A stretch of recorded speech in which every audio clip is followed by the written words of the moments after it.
Eu começo conversando com uma ginecologista, obstetra, alguém que entende muito sobre essas questões hormonais que ocorrem durante a vida da mulher e que acabam gerando essas fases complicadas como a TPM e a menopausa, acarretando essa instabilidade de humor, né? Ela está via Skype, parte do corpo clínico da Clínica Mãe, doutora Paula Fatbeck. Como vai, doutora? Saudade de você, sinta-se muito bem-vinda. Receba o meu abraço. Nossa, quanto tempo, né? A gente pelo Muito menos está se tempo. vendo um pouquinho assim, né? Bom, é muito bom poder te olhar, mas qualquer hora eu quero você aqui com a gente de pertinho, tá bom? Se Deus quiser, vai ser logo. Tá joia. Vamos conversar então um pouquinho sobre essa fase, aliás, essas fases que são complicadas, né? A gente tem a TPM, a gente tem a menopausa e eu queria entender por que a gente tem tanta instabilidade de humor nessas duas fases?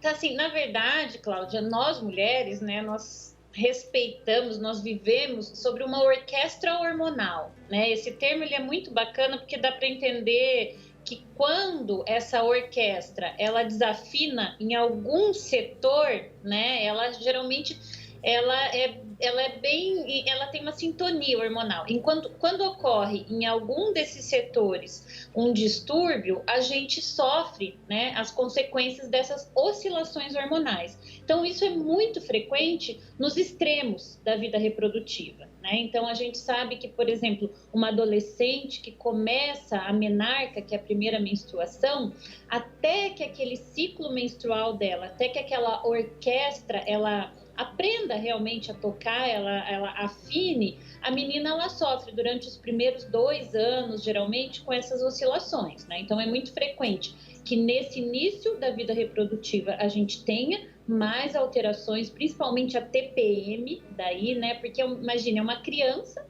né? Que de uma hora para outra ela começa a sofrer as alterações de 3 hormônios principais, que é o estradiol, a progesterona e a testosterona, né? E no fim da vida reprodutiva, que é o que a gente chama de climatério, né, que é a tal da menopausa, né, que a gente determina como um período, mas na verdade a menopausa é quando a mulher para de menstruar durante 12 meses. Todos os sintomas que a gente sofre com eles se chamam do climatério, que daí todos esses hormônios eles começam a desafinar novamente, né, nossa orquestra hormonal, mas daí no sentido de que ele começa a reduzir. Então, o nosso ovário, ele para de produzir alguns hormônios, que são esses que a gente conversou, né? Primeiro, a progesterona, depois a testosterona e, por último, o mais feminino dele, que chama estradiol. Isso vai acontecendo de uma forma lenta, mas definitiva, né? Então, essas oscilações fazem com que daí a gente passe por todos aqueles sinais e sintomas, né? Que fazem as mulheres sofrerem tanto. Ok, eu fui uma moça que sofri muito com a TPM, até entender como é que eu ia lidar com ela, até chegar nas possibilidades de tratamento, mas eu sofri muito. E eu sempre questionava assim, por que eu tenho TPM e outras não têm? E aí eu queria entender por que algumas mulheres têm essa instabilidade tão maior que outras. Um dos principais fatores, na verdade, Cláudia, a gente tem algumas mulheres que têm uma predisposição, tá? Então, ela já nasce com aquela predisposição àqueles receptores hormonais mais sensíveis, principalmente no sistema nervoso central, né? Se você for pesquisar bem, na maioria das vezes você identifica uma história familiar de TPM grave, né? E até às vezes distúrbios disfóricos, que são mais graves ainda, né? Mas você identifica aquilo desde meio do início da vida menstrual mesmo, da menarca. Então, é meio que uma predisposição. Da mesma forma que a gente tem algumas outras afecções, né, médicas aí ao longo da vida. Um outro fator seria o sedentarismo, tá? Então a gente sabe hoje em dia que a atividade física regular, ela é algo que protege as mulheres, né? Então algumas mulheres que a gente insere aí uma atividade física e principalmente uma dieta equilibrada, então que tenha menos açúcar, menos cafeína, chocolate, carboidratos, você acaba tendo uma melhora. Outras mulheres que têm predisposição também são algumas meninas que já têm, por exemplo, ansiedade, já têm depressão, então já tem algum distúrbio nesse sentido, também aumenta o risco dessa menina futuramente sofrer com TPM.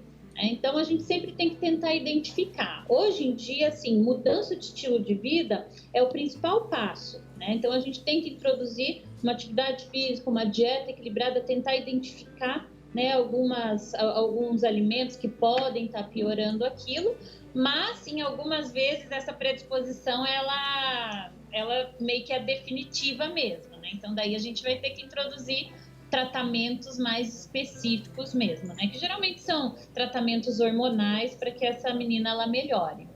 Ok. Por que que na TPM, sem tratamento, a gente tem tanta vontade de comer, e principalmente doce, né? Eu ouço com frequência as pessoas falando, eu tô comendo assim porque eu tô de TPM. O chocolate, então, ele vira o preferido das mulheres de TPM. Por que que a gente sente essa vontade? Isso é porque quando a gente tem a TPM, então por que que ela acontece, né? Porque a gente está lá no ciclo menstrual, então logo após a ovulação, a gente não engravidando, né? Que nosso ciclo menstrual, na verdade, ele é um preparativo do nosso organismo para uma gestação. Então, isso não acontecendo, a gente tem a queda de dois hormônios que chamam progesterona e estradiol. E essa queda hormonal, ela altera receptores no sistema nervoso central. Então, lá no cérebro, né, que está relacionado com dois hormônios que levam ao prazer, que levam ao bem-estar, que são as endorfinas, né? Então, por isso, na atividade física, né, ela é muito importante. E um hormônio que é a serotonina, né? A serotonina é um hormônio aí da felicidade, da saciedade. Então, essa vontade mesmo de comer doce, né? Até em alguns casos, hoje em dia você classifica a TPM em 5, né? Então, você tem ali o grau de ansiedade, esse que a gente está conversando a classe C, que é a TPM-C, que é de compulsão alimentar, né? Então, tem meninas, tem mulheres que realmente elas passam por um período na TPM de uma compulsão mesmo alimentar. E como a gente tem esse distúrbio na serotonina, né? Então, o açúcar, o doce, ele causa em nós todos, né, a sensação de bem-estar, de prazer. Então, por isso essa busca pelo doce, né? Então, isso, assim, é neurologicamente explicado mesmo. Não é coisa... Muita gente fala, não, é coisa da cabeça, imagina que, né, não faz sentido, mas é realmente fisiologicamente explicado. E tem alguma explicação para o fato de algumas mulheres terem uma sensação de tristeza, de choro, de inadequação e outras de irritabilidade, de prepotência, de controle de todas as coisas? Sim, não, com certeza, tá? Então, assim, tanto a ansiedade, a irritabilidade, a salabilidade emocional, depressão, tá? São todas na fisiopatologia aí, nas causas da TPM, elas são explicadas, né? Porque você acaba passando por essa queda do nível hormonal, né? Então, isso se traduz aí no próprio sistema nervoso central com uma queda de neurotransmissores, que são esses que a gente falou, né? Principalmente a serotonina, as endorfinas.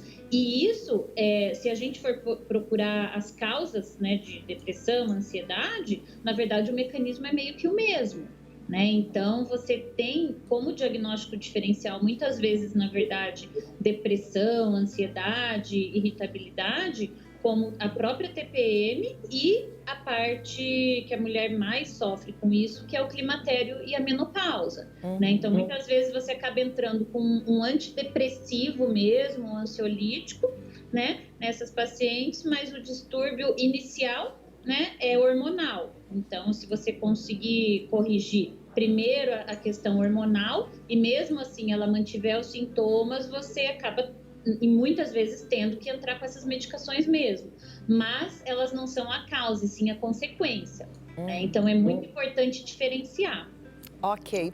É interessante a gente falar dessa reposição hormonal. A gente costuma falar muito de reposição hormonal quando o papo é climatério, menopausa, mas em relação à TPM, não. É seguro fazer reposição hormonal para tratar TPM? É indicado? Tem sido usado?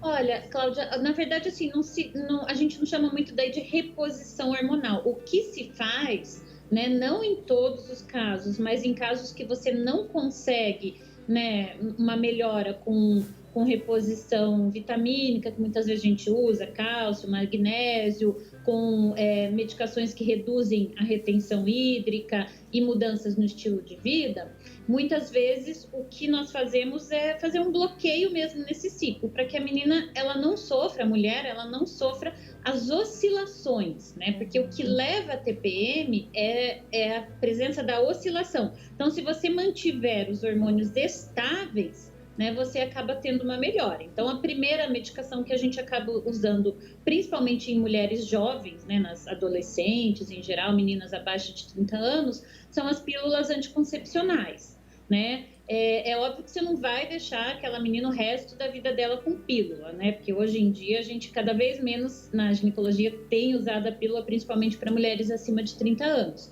Mas para as adolescentes, muitas vezes é a terapia de escolha. E nas mulheres mais velhas, né, a gente tem que ver daí os outras assim, contraindicações e indicações do método, né? Mas você pode também fazer bloqueio hoje em dia com implantes hormonais, né? Os próprios dispositivos intrauterinos hormonais. Então, você tem uma gama de hormônios que você consegue estabilizar essas oscilações e dessa forma melhorar aí o quadro clínico dessas pacientes, que muitas vezes realmente acaba influenciando muito na qualidade de vida, né? Então, tem mulheres que não conseguem trabalhar, não conseguem se relacionar, então elas realmente alteram muito, né, o comportamento durante esse período, né? E daí, nesses casos, é melhor você iniciar com um tratamento mesmo mais definitivo. Perfeito. A gente já está chegando ao fim. Queria só te dar aí uns minutinhos para uma consideração final, mas também responder uma pergunta. Algumas mulheres falam que o tempo de TPM é muito longo, que elas ficam 15 dias de TPM, uma semana com a menstruação e depois só uma semana do mês que está um pouco mais agradável, um pouco mais aliviada. Isso existe de fato? Porque na verdade, Cláudia, o período que começam os sintomas da TPM são 10 dias antes da menstruação, né? Então, se você pensar que o nosso ciclo tem 28 dias em média, mas tem mulheres, principalmente próximas ao climatério, que é o período que a mulher ela já está perto da menopausa, né? Que esses ciclos encurtam. Então, se ela tem aí um ciclo de 25 dias, 24 dias, e 10 a 12 dias ela passa com esses sintomas, a metade do mês dela, ela vai passar realmente sofrendo, né? Mas a definição é pelo menos 10 dias antes da menstruação, tá? Então, e aí, nesse caso, precisa procurar ajuda. Sim, com certeza, porque como a gente conversou, existem tratamentos, né? E eles costumam ser muito efetivos, né? É óbvio que você vai ter que, muitas vezes, testar e introduzir mais do que um método, porque nem sempre o primeiro método vai ser aquele que realmente vai ser mais efetivo. Mas existem várias terapias que conseguem ajudar muito essas mulheres, principalmente próximas no climatério. Que ótimo. Muito obrigada, doutora Paula. Alguma consideração final?